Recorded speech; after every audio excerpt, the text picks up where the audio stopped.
설교의 권위에 대해서 여러분에게 말씀을 전하려 합니다.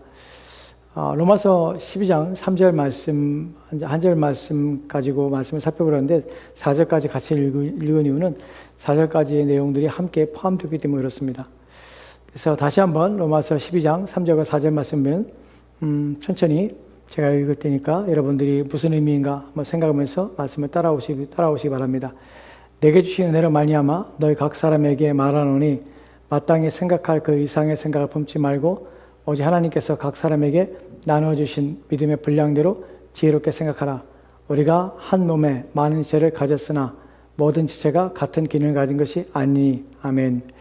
본문에서 우리가 생각해 볼 것이 우리가 전체적인 문맥 속에서의 본문을 좀 생각해 봐야 합니다. 문맥 속에서의 본문이라는 것은 이제 3절부터 시작해서 8절 말씀까지의 내용들을 먼저 여러분들이 좀 생각해 보셔야 하는데 지금 우리가 이제 3절 말씀을 시작하려 합니다. 근데 3절 말씀, 한 절 말씀에 있는 것이 아니라 3절부터 8절 말씀까지의 내용이 이제 한 묶음으로 기록되어 있는데 어떤 내용이냐면 당시에 있어서 또는 지금도 마찬가지입니다. 지금이나 당시에나 교회 안에 여러 가지 문제들이 있는데 그 가운데서 은사에 대한 활용에 대한 문제, 또 은사에 대한 이해의 문제, 라는 문제가 당시 교회들의 큰 문제가 되었습니다. 그래서 이 문제를 이제 거론하는 것이에요. 왜 이런 문제들을 거론하게 되냐면 교회 안에서 이제 로마서 12장에 너희는 이제 이렇게 살라라는 것에 대해서 말씀을 가르치려고 하는데 그 중에서 교회 안에서 우리가 서로 관계를 맺으며 살게 됩니다. 그래서 교회 안에서 그 신자들 가운데 서로 가운데 관계를 맺어 살 때에 그 중에서 당시의 교회에 또 오늘날도 마찬가지고 교회의 성도들 가운데 부딪히게 되는 문제가 은사에 관한 활용에 관한 문제들. 그러니까 교회에서 교회의 봉사와 섬김의 문제에 있어서 일어나는 문제들에 대해서 바울은 지금 이제 거론합니다. 사실 이 문제는 당시에서 심각한 문제였습니다. 오늘 본문에서 이제 그런 내용들을 먼저 시작하고 있는데 마땅히 생각할 그 이상의 생각을 품지 말고 오직 하나님께서 각 사람에게 나눠주신 믿음의 분량대로 지혜롭게 생각하라. 우리가 한 몸에 많은 지체를 가졌으나 모든 지체가 같은 기능을 가진 것이 아니라 모든 지체가 같은 기능을 가진 것이 아니라 무슨 말입니까? 은사를 통해서 각기 다른 기능들을 가고 역할들을 한다는 것이에요. 근데 이것에 대해서 너희들은 이렇게 너희들은 서로 이런 판단과 이런 생각을 가지고 서로의 은사에 대해서 이해하며 또한 내가 가지고 있는 은사에 대해서 활용하는 방식에 대해서 여러분 생각하라는 것이에요. 그래서 은사 활용에 대한 내용을 이제 시작하는 것이에요. 사실은 이 문제는 로마 교회의 문제가 아니라 고린도 교회에서 가장 심각한 문제가 되었죠. 고린도 교회는 이 문제 때문에 많은 갈등이 있었고 분열이 있었습니다. 고린도서 1장 7절 말씀에 이렇게 기록되었습니다.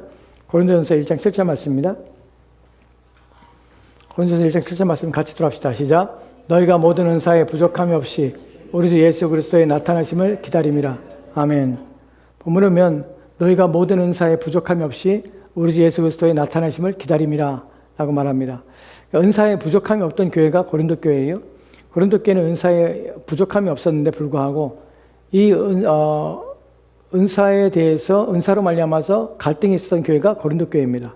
그래서 이 문제 때문에 고린도 교회 고린도전서를 쓰게 된 큰 배경 중에 하나가 바로 이런 문제가 고린도 교회에 있었기 때문에 그래요. 특별히 고린도전서 8장과 그 다음에 12장, 13장, 14장은 이 은사의 문제에 대해서 심각하게 말씀하고 가르치는 내용들이 담겨져 있습니다. 로마서 12장에 있는 내용 속에서 은사에 대한 내용들은 바로 이런 고린도전서 8장, 12장, 13장, 14장 내용을 압축한 내용이라고 할 수 있습니다. 그러니까 이 문제도 로마 교회에도 이 문제가 있다는 사실을 우리가 알게 되는 것이에요. 이 문제에 있어서 다시 한번 로마서 12장 3절 말씀 다시 한번 보도록 합시다. 이런 문제 때문에 이제 은사 활용에 대한 문제를 지금 설명하고자 하는 것이에요. 어떻게 해야 되는가? 우리가 이제 다양한 내용들을 보게 됩니다. 그리고 우리가 알지 못했던 내용들을 배우게 됩니다.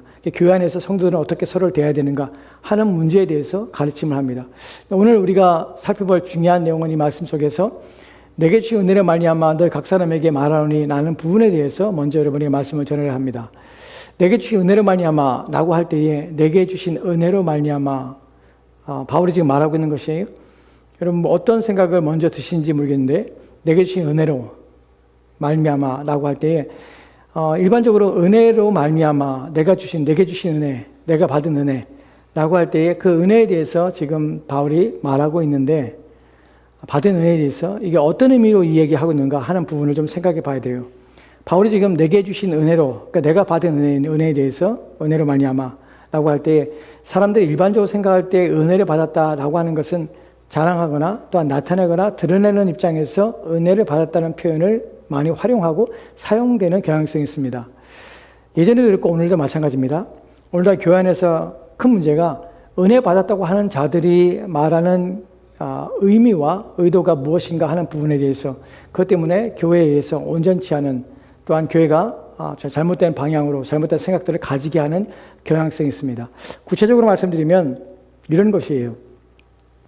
은혜를 받았다라고 할 때에 자기의 받은 은혜에 대해서 말하는, 내가 은혜로 말미암아, 내가 받은 은혜로 말미암아 너에게 말한다 할 때, 일반적으로 사람들이 자기의 은혜에 대해서, 받은 은혜에 대해서 말하고 은혜에 대해서, 받은 은혜에 대해서 나타내는 일들, 어디에 많이 활용되나요? 간증에 대해서 많이 활용되죠. 간증은 대부분들이 무엇입니까? 내가 받은 은혜에 대해서 얘기를 하는 경향성을 가지고 있습니다. 그러니까 거기서는 무엇이 있습니까? 일반적으로 100%는 아닐지 모르지만 90% 넘게, 거의 99% 가까이 제 생각은 그래요. 들을 것이 없지만 이런 은혜에 대해서 사람들이 자기의 받은 은혜에 대해서 설명할 때에 설명하는 방식이 잘못되었고 설명하는 내용들이 잘못됐기 때문에 사실은 이것이 온전치 않은 자기를 자랑하는 것으로 끝나버리는 경향성이 너무나 많다는 것이에요. 바울이 말할 때 내가 받은 은혜로, 내게 주신 은혜로 말미암아 라는 표현을 했을 때, 그리고 내가 받은 은혜에 대해서 은혜로 말미암아 너에게 말하는데 라고 말하는 것은 그런 차원의 얘기가 아니란 사실을 말씀을 드리는 것이에요. 오늘날 우리가 듣게 되는 은혜를 받았다고 표현하고 자기 받은 은혜를 말하고 있는 간증의 내용들 속에서 우리가 발견하는 것은 무엇이냐면, 사람을 높이고 사람의 행위가 중심이 되어서 자신이 한 행위를 통해서 얻게 된 무엇인가를 설명하고 그것을 자랑하며 그것을 자신을 높이는 자리로 은혜를 받았다는 것을 활용하는 방식들이 너무나 잘못되다는 것이죠. 여러분 알다시피 오늘날 간증에 대해서 대부분들이 그렇습니다. 거기에 하나님은 계시지 않고 그것을 무엇인가를 행한 인간과 행함으로 말미암아서 무엇인가 유익을 받은 그 내용들이 이 은혜에 대해서, 간증에 대해서 가장 중요한 자리를 차지하고 있는 것이에요. 제가 예수를 믿고 나서 처음으로 부흥회를 했을 때 오신 목사님이 그런 간증을 하더라고요.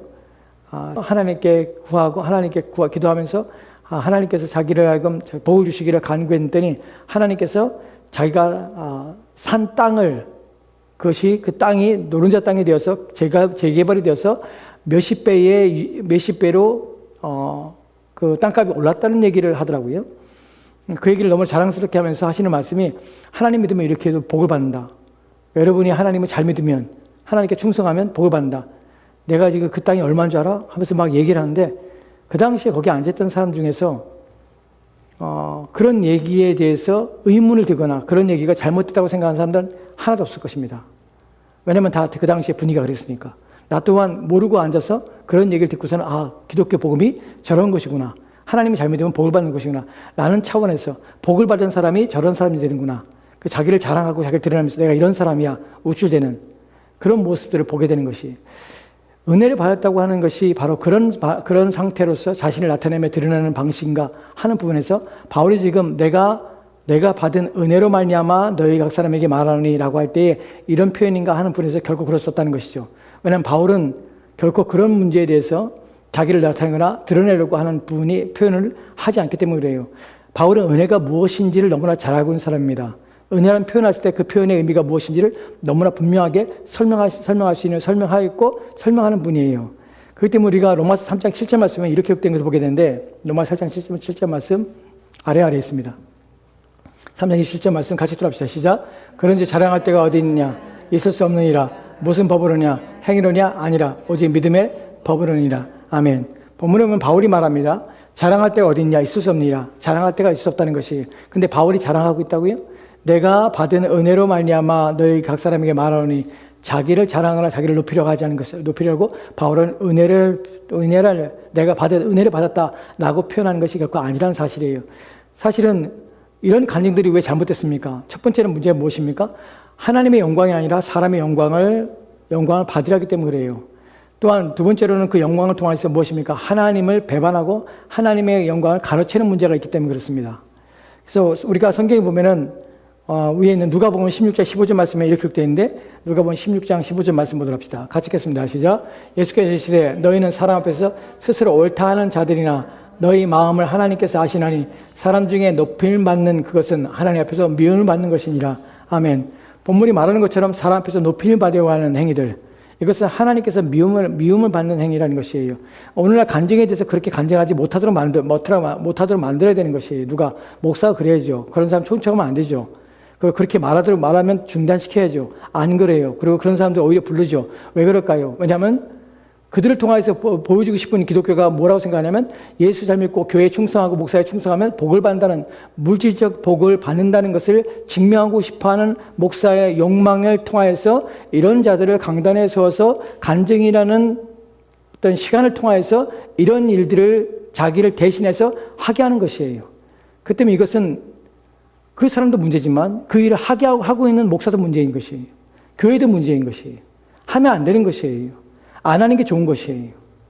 오히려 간증이 없다면 오히려 그런 행사를 만들기보다는 차라리 안 하는 것이 교회의 덕이 되고 안 하는 것이 교회가 오르는 것이에요. 그러니까 굳이 그런 것들을 행함을 남아서 교회의 잘못된 신앙과 잘못된 생각들을 갖게 하는 것은 목사의 책임입니다. 영적인 책임과 의무를 다하지 않는 것이죠. 왜냐하면 사람 앞에 높임을 받는 것, 이런 행위 자체가 하나님께 미워하시는데 하나님 미워하는 일을 공개적으로 하고 있다는 것이에요. 그런 일을 행하는 자들을 막지도 않아요. 그리고 그런 행하는 자들에 대해서 비판하지도 않아요. 그러니까 옳다 하고 그다음 다른 사람을 소개서 시켜줍니다. 그러니까 그런 사람들이 마치 교회를 다니면서 그런 일을 하는 것이에요. 그러니까 누가 하나가 좋은 간증했다. 그래서 사람들이 마음이 홀리게 하고 마음이 끌리겠다. 그러면 그 사람은 유명해져서 또 다른 곳에 청빙을 받아서 계속 교회들마다 돌아다니면서 그 일을 하는 것이에요. 그러니까 교회가 서로 미쳐가는 것이죠. 그러니까 이런 짓을 하는가? 바울은 그렇잖아요. 바울은 우리가 읽었던 로마 3장 27절 말씀에 뭐라고 말합니까? 자랑할 데가 어딘지요? 아무것도 없다는 것이에요. 왜요? 은혜이기 때문에 그래요. 은혜는 자랑할 수 있는 것이 아니에요. 자랑할 수 없다는 것에 대해 바울이 말하는 것이에요. 내가 받은 은혜로 말미암아 너에게 학살에 말하노니, 이 말은 내가 받은 은혜가 크기 때문에 나를 높여서 내가 너희들보다 더 뛰어나고 더 탁월해, 나는 차원에 지금 말하고 있다는 것이 아니란 사실이에요. 그럼 무엇을 말하고 있는가 하는 부분이죠. 다시 한번 로마서 12장 3절 말씀 보도록 합시다. 여기서 바울이 말하는 거 생각합시다. 내게 주신 은혜로 말할 때 은혜란, 성경에서 은혜란 말은 무엇입니까? 로마서에서 은혜란 말은 무슨 말입니까? 은혜라는 것은 값없이 주는 선물이라는 표현이죠. 하지만 이것을 좀 더 풀어 설명하면 무엇입니까? 받을 자격이 없는 자에게 베푸시는 하나님의 호의입니다. 다시 한 번 말씀드립니다. 받을 자격이 없는 자에게 베푸시는 하나님의 호의, 이것이 은혜입니다. 그래서 이것을 뭐라 합니까? 값 없는 선물. 왜냐하면 에베소 2장 8절 말씀에 말하는 것처럼 너희가 그 은혜로 인하여 믿음 말미암아 구원을 얻었나니 이것이 너희에게 난 것이 아니요 하나님의 선물이라. 너희가 그 은혜로 인하여서, 은혜라는 것은 값없이 주는 하나님의 선물이에요. 누구에게? 받을 자격이 없는 자에게, 하나님이 자격이 없는 자에게 하나님이 주시는, 베푸시는 호의, 하나님의 선한, 하나님의 행위예요. 그 때문에 이것을 은혜를 할 때 자랑할 수 없는 것이에요. 왜요? 내가 잘나서 받은 것이 아니기 때문에 그래요. 내가 무엇인가 해서 받은 것이 아니기 때문에 은혜라는 것이에요. 바울이 여기서 은혜라는 표현을 사용한 것은 내가 받은 은혜라고 할 때 이것은 내가 자격이 있어서 받은 것이라 라고 말하는 것이 아니에요. 내 권위를 높이기 위해서 내가 스스로 높아지려고 하는 것이 아니에요. 그럼 여기서 우리가 은혜라고 할 때 받을 수 없는 자에게 하나님의 베푸시는 호의라고 할 때에 이것이 무엇입니까? 구원이죠. 우리 중생이에요. 하나님의 은혜로 말하는 거듭남이에요. 그럼 바울이 지금 거듭남에 대해서 자기의 중생에 대해서 말하고 있는가 하는 부분이에요. 그러니까 내가 나를 구원하신, 값없이 주신 하나님의 선물인 영생을 얻은 내가 너에게 말하는, 이렇게 말하고 있냐는 부분이에요. 왜냐하면 우리는 이렇게 생각할 수 있는 것이에요. 왜냐하면 바울이 이것도 은혜라고 표현하거든요. 디모데전서 1장 13절 말씀에 이렇게 기록됐습니다. 디모데전서 1장 13절 말씀 같이 또합시다. 시작. 내가 전에는 비방자요 박해자요 폭행자였으나 도리어 긍휼을 입은 것은 내가 믿지 아니할 때 알지 못하고 행하였습니다. 아멘. 본문에 보면 내가 전에는 비방자요 박해자요 폭행자였으나 도리어 긍휼을 입은 것은 내가 믿지 않을 때 알지 못하고 행하였습니다. 긍휼을 입은 것은, 은혜를 내가 입은 것은 무엇 때문에 그렇습니까? 내가 알지 못하기 때문에 하나님의 전적인 은혜라는 사실이에요. 내가 전에는 박해자요, 비방자요, 폭행자였습니다. 근데 지금은 그렇지 않다는 것이에요. 왜요? 하나님의 은혜로 말미암아 내가 이제 구원을 얻었기 때문에 내가 새롭게 태어난 사람이 됐다는 것이에요. 이것도 은혜입니다. 하지만 바울이 이런 차원에서 얘기한 일반적인 은혜를 말하고 있는가 하는 부분이에요. 그렇지 않은 본문들이 있습니다. 바울이 또 다른 차원에서 은혜란 표현을 이렇게 사용하는 것들이 있습니다. 로마서 1장 1절 말씀에 이렇게 기록되어 있습니다. 로마서 1장 1절 말씀입니다. 같이 읽겠습니다. 시작. 예수 그리스도의 종 바울은 사도로 부르심을 받아 하나님의 복음을 위하여 택하심을 입었으니. 아멘. 본문에서 예수 그리스도의 종 바울은 사도로 부르심을 받아 하나님의 복음을 위하여 택하심을 입었다고 합니다. 본문에서 바울은 택하심을 입은 것이에요. 그리스도의 종 바울은 뭐로? 사도로 부르심을 받아 하나님 복음을 위하여 택장하심을 것이에요. 하나님의 복음을 위하여 사도로 택장하심을 입은 것. 이것이 바울에게는 큰 은혜예요. 다른 부분을 보도록 합시다. 로마서 15장에 보면은 15절과 16절 말씀이 이렇게 되어 있습니다. 같이 읽겠습니다. 시작. 그러나 내가 너희로 다시 생각나게 하려고 하나님께서 내게 주신 은혜로 말미암아 더욱 담대히 대략 너희에게 써노니 이 은혜는 곧 나로 이방인을 위하여 그리스도 예수의 일꾼이 되어 하나님의 복음의 제사장 직분을 하게 하사 이방인을 제물로 드리는 것이 성령 안에서 거룩하게 되어 받으실 만하게 하려 하심이라. 아멘. 본문에 보면은 아까 우리가 로마서 1장 1절 말씀에서는 내가 그리스도의 종, 나 바울은 어떤 사람입니까? 사도로 부르심 받은 것이, 하나님의 택하심 받아서 사도로 부르심 받은 것이에요. 이것에 대해서 바울은 로마서 15장 16절 말씀에서 그러나 내가 너희로 다시 생각나게 하려고 하나님께서 내게 주신 것 은혜로 말미암아, 내게 주신 은혜라는 표현을 써요. 내게 주신 은혜예요. 내게 주신 은혜로 말미암아 더 담대히 대략 너에게 썼노니, 이 내게 주신 은혜로 말미암아 너희가 썼다는 것이에요. 지금 우리가 살펴보고 있는 로마서 12장 30절 말씀이 뭐라고 했습니까? 내게 주신 은혜로 말미암아 내가 너에게 각 사람에게 말하노니라는 표현을 써요. 여기서는 내가 하나님의 은혜로 말미암아 뭐라고? 내가 너에게 대략 썼노니 라는 표현을 쓴 것이 똑같은 은혜로 말미암아 쓰고 있고 하나는 은혜로 말미암아 말하고 있는 것이에요. 이 의미는 동일한 것입니다. 그런데 이 은혜는 무엇이냐? 이 은혜는 곧 나로 이방인을 위하여 그리스도의 일꾼 되어 하나님의 복음의 제사장 직분을 하게 하사 이방인을 제물로 드리는 것이 성령 안에서 거룩하게 되어 받으실만하게 하려 하십니다. 나로 이방인을 위하여 그리스도의 일꾼 된 것이 은혜라는 것이에요. 그렇다면 바울이 지금 로마서 12장 3절 말씀에서 내가 받은 은혜로 말미암아 내가 너에게 말하는데 나는 것과 내가 받은 은혜로 말미암아 내가 대략 너에게 쓰는 것과 같은 의미입니다. 근데 여기서 은혜는 뭐라고요? 중생의 은혜가 아니에요. 또 다른 차원의 특별한 바울이 가지고 있는 무엇입니까? 사도직분이에요. 바울이 지금 무엇으로? 그리스도의 복음을 위하여 일꾼된 이것이 은혜라는 것이에요. 즉, 왜 이런 표현을 썼을까요? 왜냐하면 내가 지금 너희에게 하는 말은 내가 나를 높이고자 하는 말이 아니라 내가 나를 자랑하고자 하는 말이 아니야. 나는 지금 부르심받은 사도의 직분, 이 은혜로 받은 이 직분에 의하여 그 직분의 권위 속에서 내가 이 말을 하고 있는 것이야. 나는 말로 은혜라는 표현을 쓰고 있는 것이 이해가 되시죠? 우리가 은혜라고 할 때에 두 가지, 하나는 중생과 두 번째로는 바울이 받은 직분에 은혜로 받은 이런 표현 속에서 그런 의미를 담고 있다는 것이에요. 다음에 하나 더 보자. 고린도전서 3장 10절 말씀에 이렇게 되어 있습니다. 같이 돌아갑시다. 시작. 내게 주신 하나님의 은혜를 따라 내가 지혜로운 건축자와 같이 터를 닦아둠에 다른 이가 그 위에 세우나 그러나 각각 어떻게 그 위에 세울까를 조심할지니라. 아멘. 내게 주신 하나님의 은혜를 따라서, 여기서 은혜라는 표현을 써요. 누가? 바울이 내게 주신 하나님의 은혜를 따라서 내가 받은 은혜를 말미암아 나는 것과 같은 뉘앙스입니다. 내가 지혜로운 건축자 같이 터를 닦아두며, 내가 은혜를 말미암아 뭘 했습니까? 지혜로운 건축자라면 터를 닦았다는 것이에요. 이 말이 무슨 말입니까? 교회를 기본을 닦고 뭐를 가르치고 그 다음에 교훈하여서 그들로 하여금 성도로 하여금 그리스도의 교회로서 지어져 가도록 터를 닦는 것이 어떠한 직분을 받았기 때문에 사도로서 직분을 받아서 그 직분을 내가 행함으로 말미암아서 이 일을 하고 있다는 것이에요. 그 위에 세우나니 그러나 각각 어떻게 그 위에 세울까 조심할지니라. 즉 자신의 받은 직분, 바울이 받고 있는 그 직분의 권위에 대해서 이것이 뭐라고요? 하나님의 은혜라는 표현을 쓰고 있다는 것이에요. 즉 바울은 지금 하나님의 은혜에 대해서 말할 때에 그 은혜는 내가 지금 나의 개인적인 생각과 사고와 내가 개인적으로 내가 알고 있는, 또한 내가 경험한, 또한 내가 예전부터 가지고 있는 나의 생각들에 의해서 정리된 생각이나 사상에 의해서 너희가 말하는 것이 아니라 내가 나로 사도로 세우심 받아서 하나님이 세우신 그 은혜에 의하여 내가 세우심 받은 그 권위에 의하여 내가 지금 너에게 말한다는 표현을 쓰는 것이 하나 더 보도록 합시다. 디모데전서 1장에 11절과 12절 말씀이 이렇게 기록되었습니다.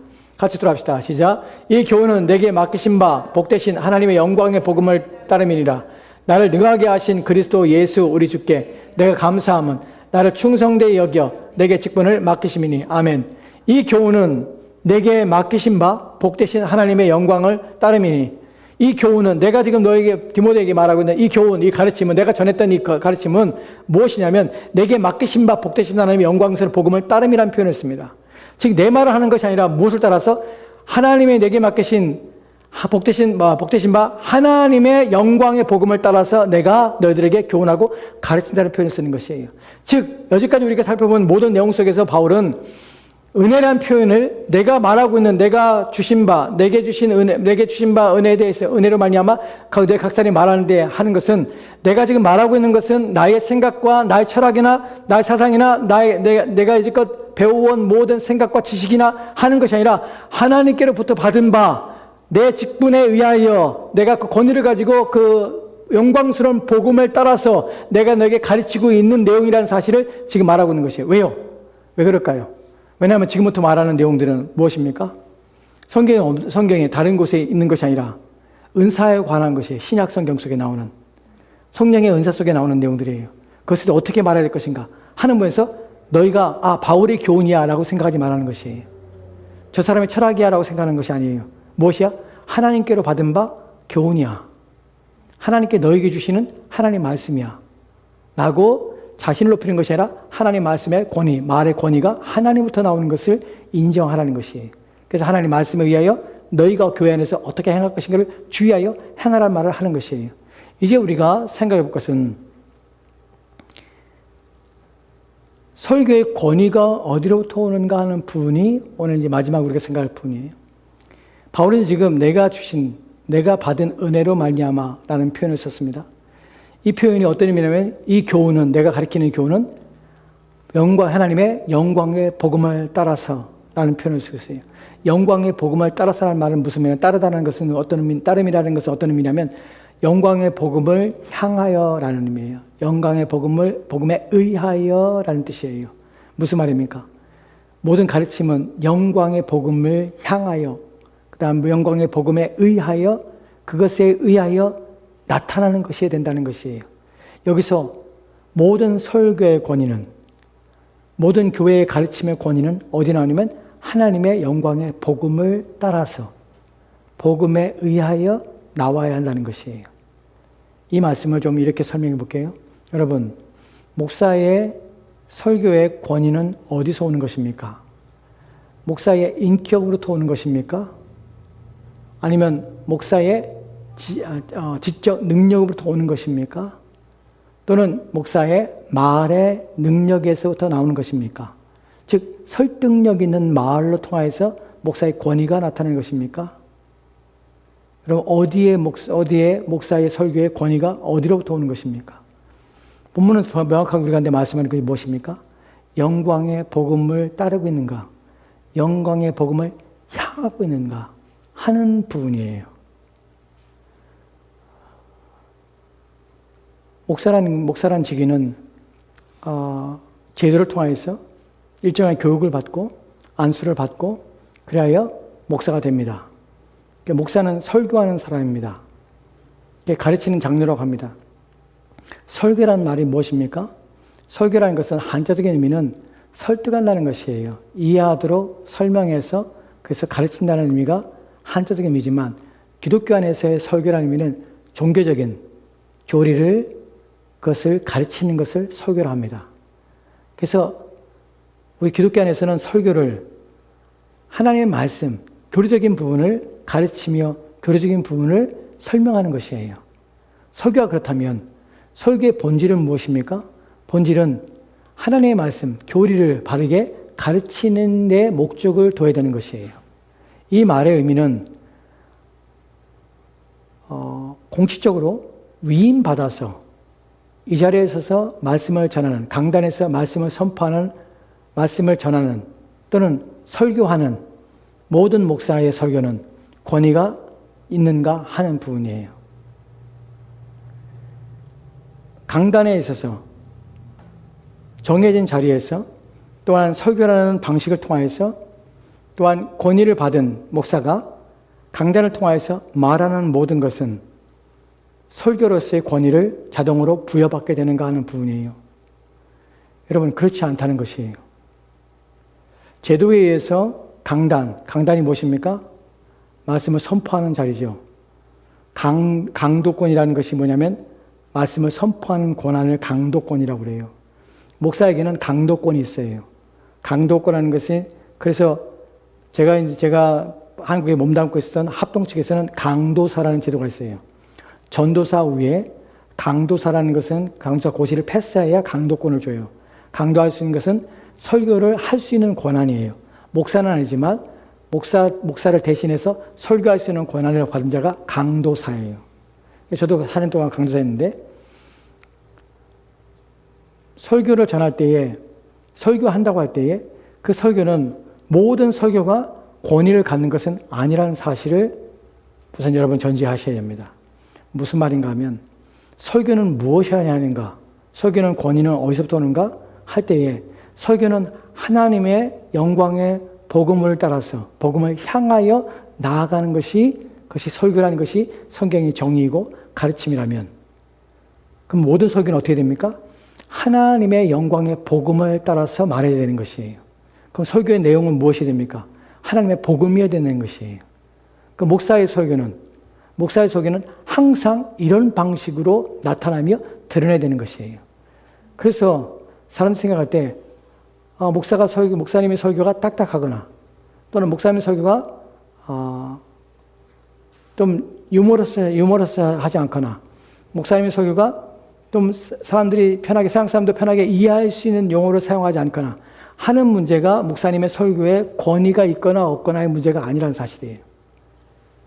또 하나, 목사가 본문을 가지고 설교할 때에 성경 본문에 대해서 말하지 않고 자기의 말을 하는 것을 우리는 설교라고 할 수 있는가 하는 부분에서 그렇지 않다는 것이에요. 제가 이런 말씀을 여러분에게 전해드리는 이유는 무엇이냐면, 여러분이 설교를 들 때에 여러분이 판단하거나 여러분이 비판하거나 또한 평가하라는 말이 아니라, 설교의 본질이 무엇인가 할 때에 말씀의 권위는 어디서 오냐면 하나님의 말씀에 대해서 하나님의 교리를 가르치고 있는가, 성경의 교리를 우리가 제대로 가르치고 있는가 하는 부분이 여러분의 기준이 되는 것이에요. 여러분, 설교의 권위는 목사의 인격에 달려있잖아요. 뭐 인격이 없어도 된다는 말이 아니에요. 인격에 달려있잖아요. 설교의 언변의 능수능란함에 달려있잖아요.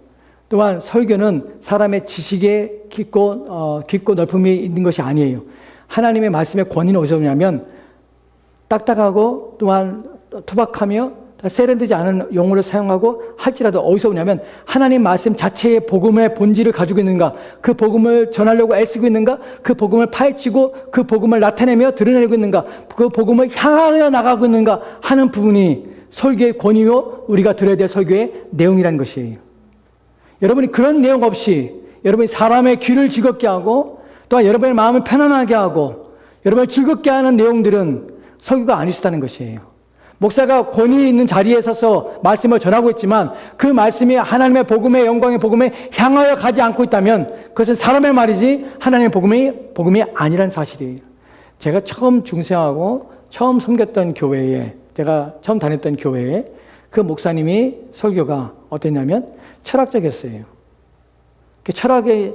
철학적인 내용을 가지고 끊임없이 계속해서 매 설교마다 그런 얘기를 했어요. 누가 얘기하더라, 누가 이런 얘기하더라, 누가 저런 얘기하더라. 철학가들을 불러내서 얘기하면서 철학적인 설교를 했어요. 처음에는 제가 어려워서, 성경도 제대로 모르는 상태에서 어려워서 무슨 말인지 이해가 안 되더라고요. 그런 목사님한테서 제가 예배를 드리면서 하나님 말씀에 대한 이해가 없었던 거예요. 이해가. 그러니까 지금 생각하면 하나님 말씀을 제대로 풀어서 설명했다면 한 구절 한 구절 그 말씀의 의미와 단어들의 의미와 또한 내용 문맥의 의미들을 이해해서 이 말씀이 이런 의미입니다. 하나님께서 말씀하신 이런 의미를 여러분에게 말씀하신 것이고 이런 내용들이 여러분이 들어야 되는 내용입니다. 나는 것에 대한 이해가 만약에 주어졌더라면 많이 달랐을 것이에요. 제 신앙도 달라졌고 제 믿음도 많이 달라졌을 것이에요. 그런데 그런 목사님들을 저는 제가 신앙생활하면서 제가 섬겼던 교회에서 한 번도 만나지 못했어요. 저는 참 그런 면에서 참 불행해요. 왜냐하면 제가 만났던 목사님들 중에 바르게 복음을 선포하거나 바르게 복음을 전했던 목사님을 저는 한 번도 만나지 못하기 때문에 그래요. 대부분 다 엉망이거나 또 복음도 알지 못하거나 심지어는 신문 가지고 올라와서 설교하거나 하는 분들이 있었기 때문에 그래요.